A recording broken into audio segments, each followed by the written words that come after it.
हाँ तो दोस्तों, मैं आपको बता देता हूँ कि सऊदी अरब फॉर्म ऑनलाइन कैसे भरते हैं और कैसे जमा कराया जाता है। सारी डिटेल मैं आपको इस वीडियो में बता देता हूँ। तो चलिए, सबसे पहले हमें इसको यहाँ से रजिस्टर करना पड़ेगा पासपोर्ट की साइट पे। ठीक है, रजिस्टर पे टिक कर लेते हैं और हम अपना यूज़र आईडी और पासवर्ड बना लेते हैं। तो यूज़र आईडी पासवर्ड बनाने के लिए कुछ ऐसा पेज खुलेगा। इस पेज में आपको सबसे पहले आपको अपनी एम्बेसी सिलेक्ट कर लेनी है। जैसे कि आपको सऊदी अरेबिया रियाद में मैं रहता हूँ तो वहाँ की ले लेनी है। आपको जद्दा वगैरह कहीं भी आप हैं तो वहाँ की ले सकते हैं। ठीक है, अभी मैं रियाद में हूँ तो मैं रियाद का बता देता हूँ आपको। इसके अंदर हमें ये रियाद सिलेक्ट कर लेना है। ठीक है, उसके बाद में आपको इसमें अपना नाम भरना है। ठीक है, उसके बाद में सरनेम खाली छोड़ देना है, कोई ये ऑप्शनल है, इसकी ज़रूरी नहीं है। फिर डेट ऑफ बर्थ भर देनी है। डेट ऑफ बर्थ भरने के बाद में उसमें नीचे ईमेल आईडी भर देनी है। ईमेल आईडी भरने के बाद में इसके नीचे वाले कॉलम में आपको अपना यूज़र आईडी बनाना है, कुछ भी जिससे आप लॉगिन करते हैं। तो आप इसको अपनी ईमेल आईडी को यूज़र आईडी बनाने के लिए यहाँ पे यस कर दीजिए। आपकी ईमेल आईडी जो है वही यूज़र आईडी आपकी बन जाएगी। ठीक है, उसके बाद में कोई भी आप अपना पासवर्ड चूज़ कर लें। इसमें जो भी आप पासवर्ड अपना रखना चाहते हैं, ठीक है, वो रख लें। वो पासवर्ड रखने के लिए ये दोनों जगह फॉर्म भर दें। इसके अंदर पहले में जो पासवर्ड बनाएं वही सेकंड में रिपीट कर दें। ठीक है, उसके बाद एक सिक्योरिटी क्वेश्चन, हिंट क्वेश्चन पूछेगा आपसे। तो यहाँ पे आपको बर्थ सिटी कर देनी है। तो जिस भी सिटी के आप रहने वाले हैं, बर्थ सिटी जो है आपकी वो आंसर में यहाँ नीचे लिख दें। ठीक है, ताकि कल को आपको दोबारा अगर ये अकाउंट डिलीट हो जाए, कुछ हो जाए, तो रिकवर करने के लिए ये आपका सेम अकाउंट रिकवर हो जाएगा। उसमें आपको ये सिक्योरिटी क्वेश्चन पूछेगा तो वहाँ पे आपको ये भरना होगा, इसलिए ये डाला जाता है। ठीक है, उसके बाद में आपको ये कैप्चर भर देना है नीचे और रजिस्टर पे टिक कर देना है। रजिस्टर पे टिक करने के बाद में आपको यहाँ से सक्सेसफुल हो जाएगा और आपको ईमेल आईडी जो आपने इसमें भरी है उसके ऊपर आपको एक मेल आ जाएगा। मेल में एक लिंक होगा, उसको आपको एक्टिवेट करना होगा इस आईडी को। ठीक है, तो मैं यहाँ से इसमें डिटेल भर के रजिस्टर पे टिक कर देता हूँ और फिर जो मेल आया है वो मैं आपको दिखा देता हूँ। तो ये देखिए, आपकी ईमेल आईडी पे इस तरीके से मेल आ जाएगा। इस मेल में आपको देखना है नीचे ये एक ब्लू लिंक दिखेगा। इस ब्लू लिंक पे आपको टिक कर देना है। इस पे जैसे ही आप टिक करेंगे आपके लिए यहाँ पे एक नया पेज खुल जाएगा। ठीक है, इस नया पेज खुलते ही इसमें आपको जो भी आपने यूज़र आईडी ईमेल आईडी बनाई है वो इसमें डाल देना है और एक्टिवेट पे टिक कर देना है। एक्टिवेट पे टिक करते ही ये सक्सेसफुल हो जाएगा और फिर आपको इसको लॉगिन कर सकते हो। ठीक है, तो यहाँ से मैं इसको यूज़र आईडी डाल के एक्टिवेट कर देता हूँ और लॉगिन करके फॉर्म भरने का तरीका बता देता हूँ। तो ये मेरी आईडी एक्टिवेट हो चुकी है, मैंने इसको एक्टिवेट कर दिया है।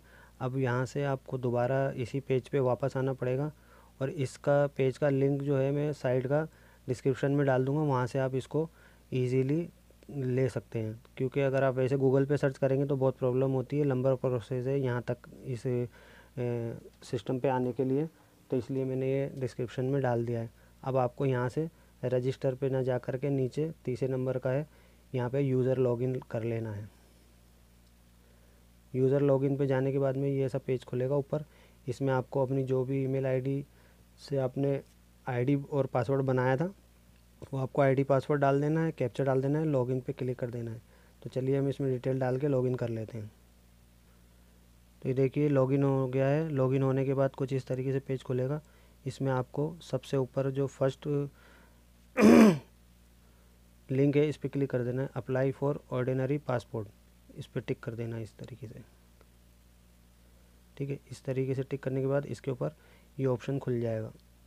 फिर इसमें आपको सबसे पहले री इशू पे टिक कर देना है। फिर इसके बाद में अगर आपकी वैलिडिटी अभी ख़त्म नहीं हुई है, बाकी है 3 साल के अंदर, तो इस वाले पे टिक करना है। ठीक है, और वैलिडिटी ख़त्म हो चुकी है 3 साल के अंदर अंदर, 3 साल से ऊपर हो गया तो इस वाले पे टिक करना है। तो मैं इस वाले पे टिक कर देता हूँ कि अभी ये वैलिडिटी बाकी है।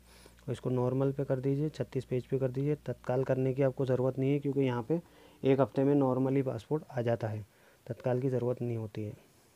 ठीक है, उसके बाद हम यहाँ से नेक्स्ट पेज पे चले जाते हैं।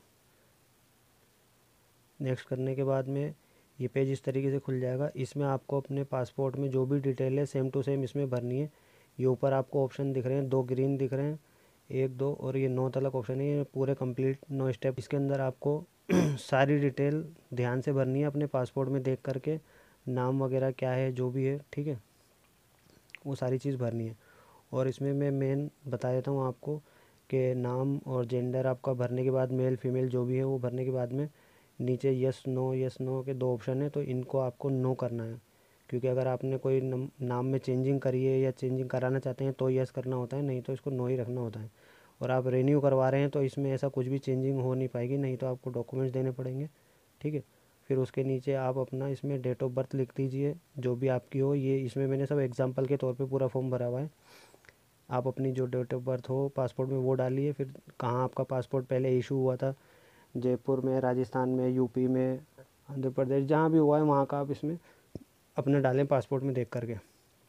फिर अपना स्टेट और डिस्ट्रिक्ट सिलेक्ट कर लें, ठीक है।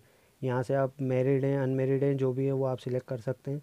उसके बाद में आप इंडिया में जन्म से रह रहे हैं या बाद में कहीं और से आए हैं तो वो ऑप्शन इसके आगे पूछता है, तो आप बाई बर्थ कर दीजिए जन्म से रहते हैं तो। और बाकी ये पैन कार्ड की डिटेल वगैरह डालने की कोई वोटर आईडी की ज़रूरत नहीं है। जिस पे रेड निशान होता है वही कंपलसरी होता है, ठीक है। तो एम्प्लॉय आप कैसे हैं, प्राइवेट काम करते हैं तो प्राइवेट कर दीजिए, और अदर करते हैं तो वो जो आप अपने हिसाब से सिलेक्ट कर सकते हैं। एजुकेशन में आप जो भी आप जितने पढ़े लिखे हैं उसके हिसाब से आप इसमें सिलेक्ट कर दीजिए, या जैसे आपने पहले पासपोर्ट में बनवाया था उस टाइम जो सिलेक्ट किया था वही आप सिलेक्ट करें, ठीक है।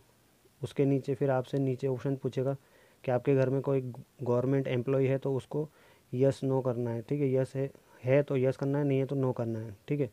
उसके बाद में फिर नीचे ईसीआर कैटेगरी पूछेगा आपसे, यस या नो।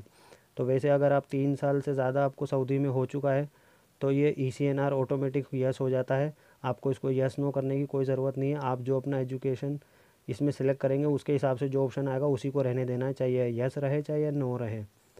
उसके बाद में आपको नीचे पूछेगा आधार कार्ड का नंबर वगैरह, ये सब डालने की आपको ज़रूरत नहीं है, ठीक है। अगर आप डालेंगे तो आई एग्री यस पे करना है, कुछ भी नहीं डालेंगे तो नो पे करना है। और इसको सेव के बटन पे यहाँ पे टिक कर देना है। सेव के बटन पे टिक कर देंगे तो इससे क्या होगा कि आपकी सारी डिटेल सेव हो जाएगी। और अब आपको नेक्स्ट पेज पे चले जाना है। ये हम नेक्स्ट पेज पे आ गए हैं। सेव करने से आपको ये रहेगा, मान लो पीछे अगर कोई गलती हो गई है तो आप दोबारा उस पर जा करके जो भी गलती है उसको सुधार सकते हैं। अगर आप सेव नहीं करेंगे इन सारे पेजों को तो बार बार आपको पूरा फॉर्म हर बार भरना पड़ेगा, तो इसलिए पहले सेव करें बाद में नेक्स्ट करें। फिर ये आपसे यहाँ पे फैमिली डिटेल पूछेगा, तो इसमें आपका जो भी पासपोर्ट के अंदर फादर नेम, मदर नेम, और शादीशुदा है तो वाइफ नेम जो भी है वो पासपोर्ट में जैसा है वैसा लिखना है, सेव करना है, नेक्स्ट कर देना है। फिर ये आपसे परमिशन पूछेगा कि जो आपने डिटेल भरी है सही है, तो इसको फिर ओके कर देना है। फिर उसके बाद में आपसे ये पूछेगा is your permanent address out of India. तो आपका जो परमानेंट एड्रेस है आउट ऑफ इंडिया का है या इंडिया का है, तो इसको आपको नो करना है क्योंकि आप इंडिया के ही हैं।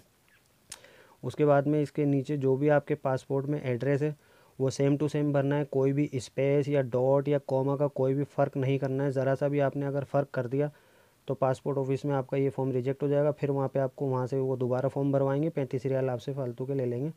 तो इसलिए सारी जानकारी अच्छी तरह चेक करके जान करके फिर भरें ताकि आपको दिक्कत ना हो, ठीक है। इसमें आपकी जो भी सिटी है, स्टेट है, पिन कोड नंबर है, मोबाइल नंबर है, ईमेल आईडी इसमें आपको वही डालनी है जिस ईमेल आईडी से आपने ये अकाउंट रजिस्टर करा है, दूसरी आईडी इसमें नहीं लेगा।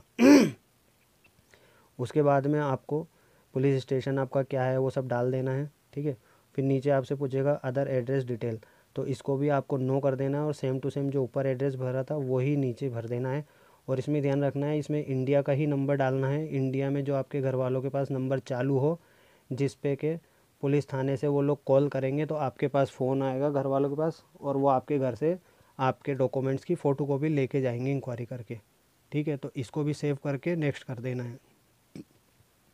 फिर ये पूछेगा चेंज कुछ इसमें चेंज करना है या आपने सही भरा है तो इसको ग्रीन पे टिक कर देना है, फिर आगे बढ़ जाना है। फिर उसके बाद में ये आपसे पूछेगा इमरजेंसी कॉन्टैक्ट। तो इमरजेंसी कॉन्टैक्ट में आप ख़ास तौर पे ध्यान रखें कि आपको और कहीं का भी नहीं भरना है। आपको सऊदी में हो अभी आप तो सऊदी का ही भरना है। आपको अपने कफ़ील का नाम भरना है और उसका एड्रेस आप लिखना चाहें तो लिख सकते हैं, नहीं कोई ज़रूरी नहीं है। आप सिर्फ उसका नाम भर दें और कफ़ील का आगे नंबर भर दें जैसे मैंने इसमें एग्जांपल दे रखा है।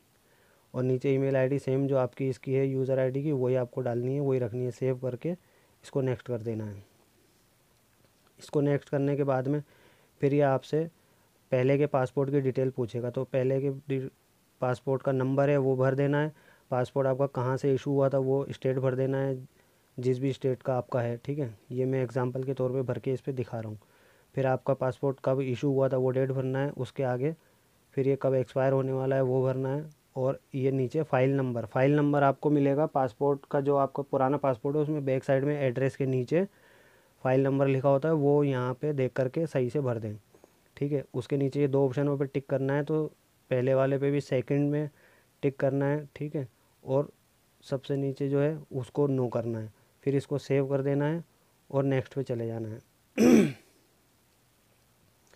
फिर ये यहाँ पे काफ़ी सारे सवाल इसमें पूछता है कि आपके ऊपर कोई केस वगैरह तो नहीं है, कोई किसी ने मुकदमा कर दिया हो या कुछ भी कर दिया हो, वो सारी चीज़ें बहुत सारी पूछता है, कोई पासपोर्ट अटक गया हो या होल्ड हो गया हो या कुछ भी है, तो ये सब चीज़ों को अगर आपकी कोई ऐसी डिटेल हो तो उसको यस करना है, और उसकी डिटेल के जो डॉक्यूमेंट्स है वो साथ में लेके जाने पड़ेंगे, नहीं तो आपको सारी चीज़ों को नो करना है, इसमें कोई भी आपको यस नहीं करना है, क्योंकि आप यहाँ पे हो तो ऐसा कोई मसला होगा ही नहीं आपका। तो इसको सबको नो करना है सारे ऑप्शनों को, ठीक है, सेव करना है और नेक्स्ट कर देना है। सेव करने का हमेशा ध्यान रखना, क्योंकि सेव करेंगे नहीं तो फिर दिक्कत होगी दोबारा बैक जाने में। फिर ये आपके सामने पेज आ जाएगा, इसमें आपका जैसा पासपोर्ट में डिटेल थी वो आपको शो कर देगा, आप अपने पासपोर्ट से मैच कर लीजिए, अगर सही है तो नेक्स्ट पे जाइए, और कोई परेशानी है इसमें आपने कमी कर दी है तो आप बैक जाइए, जो वहाँ पे आपने कमी छोड़ी है उसको पूरा करिए, और वापस आप नेक्स्ट करते करते सेव करते हुए आगे आ जाइए। फिर इसको आप यहाँ से नेक्स्ट कर दीजिए। फिर ये पूछेगा कि आपने जो डिटेल भरी है सही है, नेक्स्ट करना है या नहीं, या कुछ चेंज करना है, तो आपको ओके कर देना है, ठीक है। इसके बाद भी आप बैक जा सकते हो, ऐसा कोई मसला नहीं है, ठीक है ना। यहाँ से भी जब तक आप फॉर्म को सबमिट नहीं करोगे आप इस पर दोबारा वर्क कर सकते हो, कोई भी इसमें चेंज कर सकते हो। तो ये फिर आपको सारी डिटेल शुरू से एंड तक जो भी आपने 1 से 9 तक कॉलम में भरी है वो सारी एक एक करके दिखाएगा। यहाँ पे आप सब चेक कर लो, जहाँ आपने नो करा है वहाँ पे एन लिखा हुआ आएगा, जहाँ आपने यस करा है वहाँ वाई लिखा हुआ आएगा, ठीक है। तो ये अगर आपने कहीं पे कुछ गलत कर दिया है तो वापस बैक जा कर के इसको आप सही कर सकते हो, यहाँ सारी डिटेल चेक कर सकते हो, ठीक है। ये जब आप देख लो सारी डिटेल सही है तो उसके बाद में आपको यहाँ पे आप जहाँ से भी आप फॉर्म भर रहे हो, रियाद से, जद्दा से, आबा से, कहीं से भी, तो आप ये वही लिखना है। जैसे अभी मैं यहाँ पे रियाद से भरने का तरीका बता रहा हूँ, तो मैं यहाँ रियाद लिख दूँगा, ठीक है। रियाद लिख के यहाँ पे आई एग्री कर दूँगा, और इस फॉर्म को मैं यहाँ पे ये पीले बटन सबमिट लिखा हुआ है यहाँ से सबमिट कर दूँगा। मुझे अभी इसको सबमिट नहीं करना है क्योंकि मेरा पासपोर्ट ऑलरेडी रिन्यू हो चुका है, ये मैंने आपको वैसी डिटेल बताई है। तो यहाँ से आप सबमिट कर देंगे। सबमिट करने के बाद में आपको फॉर्म प्रिंट करने हैं, तो वो मैं बता देता हूँ फॉर्म कैसे प्रिंट करना है, ठीक है। यहाँ पे आप सबसे ऊपर आ जाइए, ठीक है। सबसे ऊपर ये होम दिख रहा है, ये होम पे आ जाइए आप, ठीक है। होम पे टिक करने के बाद में फिर आपके पास ये पेज वापस पीछे आ जाएगा, ठीक है। तो इसमें आपने जो भी फॉर्म किसी के भरे हुए हैं, और इसमें आप एक ही आईडी से कितने भी लोगों के फॉर्म भर सकते हैं, आपके दोस्त के, रिश्तेदार के। जब भी आपको भरना है वापस होम पे आइए, फिर वापस अप्लाई फॉर ऑर्डिनरी पासपोर्ट पे आ जाएंगे और आप फॉर्म भर सकते हैं। जैसे अभी आपने ये फॉर्म भर के इसमें छोड़ा है, जो सबमिट कर दिया है वो यहाँ शो होएगा, सबमिट नहीं करा है वो भी शो होएगा दोबारा भरने के लिए। तो ये जैसे सबमिट हुआ है तो मैं इसको बता देता हूँ कि यहाँ पे इसको टिक करना है, और ये प्रिंट एप्लीकेशन फॉर्म पे टिक कर देना है। यहाँ से आप फॉर्म को डाउनलोड भी कर सकते हो, प्रिंट भी कर सकते हो। तो ठीक है दोस्तों, अब आपको ये सारी जानकारी समझ में आ गई होगी, और इस जानकारी को आप और लोगों में शेयर करें ताकि और लोगों को पता चल सके कि कैसे फॉर्म भरा जाता है ऑनलाइन, ताकि और लोग भी आसानी से भर सकें, और जो वहाँ फॉर्म के पैसे लगते हैं उससे आदमी बच सके।